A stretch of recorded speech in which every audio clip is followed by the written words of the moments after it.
Hi hello ನಮಸ್ಕಾರ. ನೀವು ನೋಡ್ತೀರಾ common info with Kushal YouTube ಚಾನಲ್ನ. ಇವತ್ತಿನ ವಿಷಯ ಏನಪ್ಪ ಅಂತ ಅಂದರೆ, ಇವತ್ತು ನಾನೊಂದು ಸೂಪರ್ ಆಗಿರೋ ರೆಸಿಪಿ ಜೊತೆ ಬಂದಿದ್ದೀನಿ. ಸೊ ನೀವು ನಿಮ್ಮ ಮನೇಲಿ ಮಾಡಿಕೊಂಡು ತಿನ್ನಿ ಈ ರೆಸಿಪಿನ. ನಾನು ಇವಾಗ ಒಂದೊಂದಾಗಿ ಹೇಗೆ ಮಾಡೋದು ಅಂತ ಹೇಳ್ಕೊಡ್ತೀನಿ. ಮತ್ತೆ ತಡ ಶುರು ಮಾಡೋಣ ಬನ್ನಿ. ಈ ಥರ ಒಂದು ತೊಂಡೆಕಾಯಿ ತಗೊಳ್ಳಿ. ತೊಂಡೆಕಾಯಿ ಒಂದು 20ರಿಂದ 25 ತೊಂಡೆಕಾಯಿ ತಗೊಳ್ಳಿ. ತೊಂಡೆಕಾಯಿ ತಗೊಂಡು ಈ ಥರ ನೀವು ಕಟ್ ಮಾಡಬೇಕಾಗುತ್ತೆ. ಫಸ್ಟು ಸೈಡ್ಸ್ ಇರೋದು ಕಟ್ ಮಾಡಿಬಿಟ್ಟು, ಅದಾದಮೇಲೆ ನೆಕ್ಸ್ಟು ಹಾಫ್ ಸ್ಲಿಟ್ ಮಾಡಿ, ಆಮೇಲೆ ಮತ್ತೆ ಅದ್ರಲ್ಲಿ ಹಾಫ್ ಮಾಡಿ, ಮತ್ತೆ ಈ ಹಾರಿಸಾಂಟಲ್ ವೈಸಾಗಿ ಮತ್ತೆ ಕಟ್ ಮಾಡಬೇಕಾಗತ್ತೆ. ಈ ಥರ ಹಿಂಗೆ ಕಟ್ ಮಾಡಿ ಆ ಥರ. ಸೊ ಈ ಥರ ಕಟ್ ಮಾಡಿದ್ರೆ ನಿಮಗೆ ಬಾಯಿಗೆ ಸಖತ್ತಾಗಿ ಚೆನ್ನಾಗಿ ಸಿಗ್ತಾ ಇರುತ್ತೆ. ಇದಕ್ಕೆ ನೆಕ್ಸ್ಟ್ ಇಂಗ್ರೀಡಿಯೆಂಟ್ ಏನಪ್ಪ ಅಂತ ಅಂದರೆ, ತೊಂಡೆಕಾಯಿ ಆದಮೇಲೆ ಕ್ಯಾರೆಟು, ಆಮೇಲೆ ಆಲೂಗೆಡ್ಡೆ, ಆಮೇಲೆ ಟೊಮೊಟೊ, ಆಮೇಲೆ ಸ್ವಲ್ಪ ಮೆಂತ್ಯ ಸೊಪ್ಪು. ಸೊ ಇಷ್ಟು ತೊಗೊಂಡಿದ್ದೀನಿ. ಆಮೇಲೆ ಬೇಕಾದ್ರೆ ಆ್ಯಡ್ ಮಾಡ್ಕೊಬೋದು. ಆಮೇಲೆ ಇದು ಬೇಯಿಸಿರೋವಂಥ ಕಡಲೆಕಾಳು ಎಲ್ಲ ಆದಮೇಲೆ ಕ್ಯಾರೆಟ್ನ ಈ ರೀತಿ ನೀವು ಕಟ್ ಮಾಡಬೇಕಾಗತ್ತೆ. ಸೊ ಪಲ್ಯ ಇಲ್ಲಾಂದರೆ ಗೊಜ್ಜು ಏನು ಮಾಡ್ತಾರೋ ಆ ರೀತಿಯಲ್ಲಿ ನೀವು ಕಟ್ ಮಾಡಿದ್ರೆ ಒಳ್ಳೆ ಚೆನ್ನಾಗಿ ನಿಮಗೆ ಬಾಯಿಗೆ ಸಿಗುತ್ತೆ. ಆಮೇಲೆ ಅದ್ರದ್ದು ಟೇಸ್ಟ್ ಕೂಡ ಚೆನ್ನಾಗಿರುತ್ತೆ ಈ ಥರ ಕಟ್ ಮಾಡಿದ್ರೆ. ಸೊ ನಿಮಗೆ ಇನ್ನೊಂದು ಏನು ಟಿಪ್ಪು ಹೇಳ್ಕೊಡ್ಬೇಕು ಅಂತ ಅಂದರೆ, ಈ ಕಟಿಂಗ್ ಸ್ಕಿಲ್ಸ್ ನಾವು ಯಾವ ಥರ ಕಟ್ ಮಾಡ್ತೀವೋ ಅದ್ರ ಮೇಲೂ ಟೇಸ್ಟು ಡಿಪೆಂಡ್ ಆಗುತ್ತೆ ಅಂತ ಹೇಳ್ಬೋದು. ಇವಾಗ ಆಲೂಗೆಡ್ಡೆ ತಗೊಂಡಿದ್ದೀನಿ. ಆಲೂಗೆಡ್ಡೆನೂ ಸೇಮ್ ಅದೇ ರೀತಿ ನಾವು ಕ್ಯಾರೆಟ್ ಹೇಗೆ ಕಟ್ ಮಾಡಿದ್ವೋ ಆ ರೀತಿ ಆ ಸೈಜಲ್ಲಿ ಕಟ್ ಮಾಡಿದ್ರೆ ಸಾಕು. ನೋಡಿ ಇವಾಗ ಕಟ್ ಮಾಡ್ತಾ ಇದ್ದೀನಲ್ಲ, ಆ ಸೈಜಲ್ಲಿ ಮಾಡಿದ್ರೆ ಸೂಪರಾಗಿ ಸಖತ್ತಾಗಿ ಟೇಸ್ಟು ಎನ್ಹಾನ್ಸ್ ಆಗುತ್ತೆ. ಎಲ್ಲ ವೆಜಿಟೇಬಲ್ಸು ಕಟ್ ಮಾಡಾದ್ಮೇಲೆ ಈ ಥರ ಕಾಣಿಸುತ್ತೆ. ಸೊ ಟೊಮೊಟೊನ ಇಷ್ಟು ಸಣ್ಣದಾಗಿ ಹೆಚ್ಕೊಳ್ಳಿ. ಅದಾದಮೇಲೆ ನೆಕ್ಸ್ಟು ಈರುಳ್ಳಿ, ಅದಾದಮೇಲೆ ನೆಕ್ಸ್ಟು ಮೆಂತ್ಯ ಸೊಪ್ಪು, ಅದಾದಮೇಲೆ ನೆಕ್ಸ್ಟು ಮಿಕ್ಸ್ಡ್ ವೆಜಿಟೇಬಲ್ಸ್. ಒಂದು ಖಾಲಿ ಕುಕ್ಕರ್ ತೊಗೊಳ್ಳಿ, ಆಮೇಲೆ ಗ್ಯಾಸ್ ಅಂಟಿಸಿ. ಅದಾದಮೇಲೆ ನೆಕ್ಸ್ಟು ಕೊಬ್ಬರಿ ಎಣ್ಣೆ ಹಾಕಿ. ಕೊಬ್ಬರಿ ಎಣ್ಣೆ ಬಂದ್ಬಿಟ್ಟು ಬೇಗ ಹೀಟಿಂಗ್ ಪಾಯಿಂಟಿಗೆ ಬರುತ್ತೆ. ಸೊ ನೀವು ಹುಷಾರಾಗಿ ಒಗ್ಗರಣೆ ಹಾಕಬೇಕಾಗುತ್ತೆ. ಸೊ ಇವಾಗ ನಾವು ಒಂದು 4 ಸ್ಪೂನಷ್ಟು ಕೊಬ್ಬರಿ ಎಣ್ಣೆ ಹಾಕ್ತಾಯಿದ್ದೀವಿ. It's too much healthy. Next ಕಾದಿರೋ ಎಣ್ಣೆಗೆ ಸಾಸಿವೆ ಹಾಕಿ. ಸಾಸಿವೆ ಚಿಟಪಟ ಅಂತ ಸೌಂಡ್ ಬರಬೇಕು, ಸಾಸಿವೆ ಬೇಯ್ತಾ ಇರೋದು. ಸೊ ಆವಾಗ ನೆಕ್ಸ್ಟ್ ಇಂಗ್ರೀಡಿಯೆಂಟ್ ಹಾಕಬೇಕಾಗತ್ತೆ. ಅದಾದಮೇಲೆ ನೆಕ್ಸ್ಟು ನೀವು ಈರುಳ್ಳಿ ಹಾಕಿ. ಈರುಳ್ಳಿ ಹಾಕಾದ್ಮೇಲೆ ಮೆಂತ್ಯ ಸೊಪ್ಪು ಹಾಕಿ. ಮೆಂತ್ಯ ಸೊಪ್ಪು ಈ ಥರ ಫೈನಾಗಿ ಚಾಪ್ ಮಾಡ್ಕೊಂಡಿರಬೇಕು. ಸೊ ಆವಾಗ ಈ ಈರುಳ್ಳಿ ಜೊತೆ ಬ್ಲೆಂಡ್ ಆಗುತ್ತೆ. ನೆಕ್ಸ್ಟು ಈ ಥರ ಚೆನ್ನಾಗಿ ಸ್ಟಿರ್ ಮಾಡಬೇಕಾಗುತ್ತೆ, ಇಲ್ಲ ಬಾಡಿಸ್ಕೋಬೇಕಾಗುತ್ತೆ.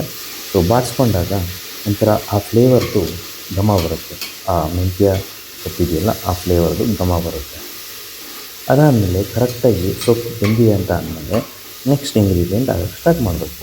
ನೆಕ್ಸ್ಟ್ ಇಂಗ್ರೀಡಿಯೆಂಟ್ ಬಂದ್ಬಿಟ್ಟು ಟೊಮೊಟೊ.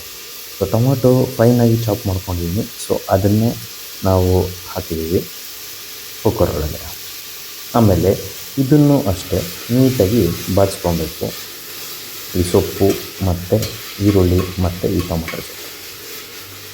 ಆಮೇಲೆ ರುಚಿಗೆ ತಕ್ಕಷ್ಟು ಕಲ್ಲುಪ್ಪು ಹಾಕ್ಕೋಬೇಕು. ಸೊ ಕಲ್ಲುಪ್ಪು ಹಾಕ್ಕೊಂಡ್ರೆ ಇನ್ನೂ ಟೇಸ್ಟ್ ಆಗಿರುತ್ತೆ.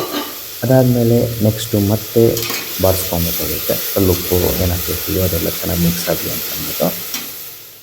ನೆಕ್ಸ್ಟು ಅರಿಶಿನ ಹಾಕಿ. ಸೊ ಅರಿಶಿನ ಜಾಸ್ತಿ ಹಾಕೋಕ್ಕೆ ಹೋಗಬೇಡಿ, ಸ್ವಲ್ಪ ಕಹಿ ಬಂದುಬಿಡುತ್ತೆ ಜಾಸ್ತಿ ಹಾಕೋಕ್ಕೆ ಹೋದರೆ. ಸ್ವಲ್ಪ ಜಸ್ಟ್ ಕಲರು ಮತ್ತು ಮೆಡಿಸಿನಲ್ ವ್ಯಾಲ್ಯೂಸ್ ಏನಿದೆಯೋ ಅದಕ್ಕೋಸ್ಕರ ಅರಿಶಿನ ಹಾಕಿ. ಆಮೇಲೆ ಮತ್ತೆ ಸ್ಟಿರ್ ಮಾಡಿ. ಈ ಇಂಗ್ರೀಡಿಯೆಂಟ್ಸ್ ಎಲ್ಲ ಹಾಕಿದ್ಮೇಲೆ ಇವಾಗ ಮೇನ್ ಇಂಗ್ರೀಡಿಯೆಂಟಿಗೆ ಬರೋದಾದರೆ, ಈ ಕಟ್ ವೆಜಿಟೇಬಲ್ಸ್ ಅಂದರೆ ತೊಂಡೆಕಾಯಿ, ಆಲೂಗೆಡ್ಡೆ, ಕ್ಯಾರೆಟು ಇವೆಲ್ಲ ಏನು ಕಟ್ ಮಾಡಿರ್ತೀವೋ ಅದನ್ನು ಮತ್ತೆ ಕುಕ್ಕರ್ ಒಳಗೆ ಹಾಕಿ.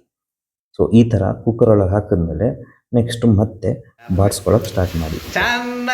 ಸೊ ಎಲ್ಲ ಕಡೆಯೂ ಮಿಕ್ಸ್ ಆಗಬೇಕು. ಏನು ಮುಂಚೆ ಏನೇ ನಾವು ವೆಜಿಟೇಬಲ್ಸ್ ಹಾಕಿರ್ತೀವೋ ಅದನ್ನು ಚೆನ್ನಾಗಿ ಈ ಥರ ಬಾಡಿಸ್ಕೊಂಡ್ಮೇಲೆ ಸ್ವಲ್ಪ ಹೊತ್ತು ಈ ವೆಜಿಟೇಬಲ್ಸು ಬೇಯಕ್ಕೆ ಬಿಡಿ. ಸೊ ಅದೇ ಲೈಕ್ ಹಾವಿ ಏನಿದೆಯೋ ಆ ನೀರು ಬಿಟ್ಕೊಂಡಿರುತ್ತಲ್ಲ ವೆಜಿಟೇಬಲ್ಸ್ದು, ಸೊ ಅದರಲ್ಲಿ ಸ್ವಲ್ಪ ಬೇಯಕ್ಕೆ ಬಿಡಿ. ಅದಾದಮೇಲೆ ನೆಕ್ಸ್ಟ್ ಏನು ಮಾಡಬೇಕು ಅಂತ ಅಂದರೆ, ನೆಕ್ಸ್ಟು ಸಾಂಬಾರು ಪೌಡರು, ಆಮೇಲೆ ಗರಂ ಮಸಾಲ ಹಾಕಿ. ಗರಂ ಮಸಾಲ ಹಾಕಾದ್ಮೇಲೆ ಈ ಥರ ಮತ್ತೆ ಚೆನ್ನಾಗಿ ಬಾಡಿಸ್ಕೋಬೇಕು. ನಾನಾಗಲೇ ಹೇಳಿದ್ನಲ್ಲ, ಸಖತ್ತಾಗಿ ಬಾಡಿಸ್ಕೋಬೇಕು. ಸೊ ಎಷ್ಟು ಚೆನ್ನಾಗಿ ಸ್ಟಿರ್ ಮಾಡ್ತೀರೋ ಅಷ್ಟು ಚೆನ್ನಾಗಿ ಉಪ್ಪು ಖಾರ ಈ ಕಟ್ ವೆಜಿಟೇಬಲ್ಸ್ಗೆ ಸೇರುತ್ತೆ. ಇದಾದಮೇಲೆ ನೆಕ್ಸ್ಟು ಇನ್ನೊಂದು ಮೇನ್ ಇಂಗ್ರೀಡಿಯೆಂಟ್ ಬಂದ್ಬಿಟ್ಟು ಬೇಯಿಸಿರುವಂಥ ಕಡಲೆಕಾಳು. ಸೊ ಈ ಥರ ಕಡಲೆಕಾಳನ್ನ ನಾವು ಬೇಯಿಸ್ಬಿಟ್ಟು ಆಗಲೇ ಇಟ್ಟಿದ್ವಲ್ಲ, ಸೊ ಅದನ್ನು ಮತ್ತೆ ಈಗ ಇದ್ರ ಜೊತೆ ಮಿಕ್ಸ್ ಮಾಡ್ತಾ ಇದ್ದೀವಿ. ಇನ್ನೊಂದು ಏನು ವಿಷಯ ಅಂತ ಅಂದರೆ ಕಡಲೆಕಾಳನ್ನ ಹಾಗೆ ನಾವು ಉಪ್ಪಲ್ಲಿ ಬೇಯಿಸಿರ್ತೀವಿ. ಸೊ ಉಪ್ಪನ್ನ ನೋಡ್ಕೊಂಡು ಹಾಕಬೇಕು. ಇವಾಗ ನೆಕ್ಸ್ಟು ನೀರು ಹಾಕ್ತಾ ಇದ್ದೀವಿ. ಸೊ ಗೊಜ್ಜಿನ ಕನ್ಸಿಸ್ಟೆನ್ಸಿ ಬರಬೇಕಲ್ಲ, ನಮಗೆ ಗೊಜ್ಜು ಥರ ಸಿಗಬೇಕಲ್ಲ, ಸೊ ಅದಕ್ಕೆ ಕುಕ್ಕರ್ ಮುಚ್ಚಳ ಮುಚ್ಚಿ ಈ ಥರ 3 ವಿಷಲ್ ಹಾಕ್ಸ್ಬಿಟ್ರೆ ಸವಿಯಲು ಸಿದ್ಧ.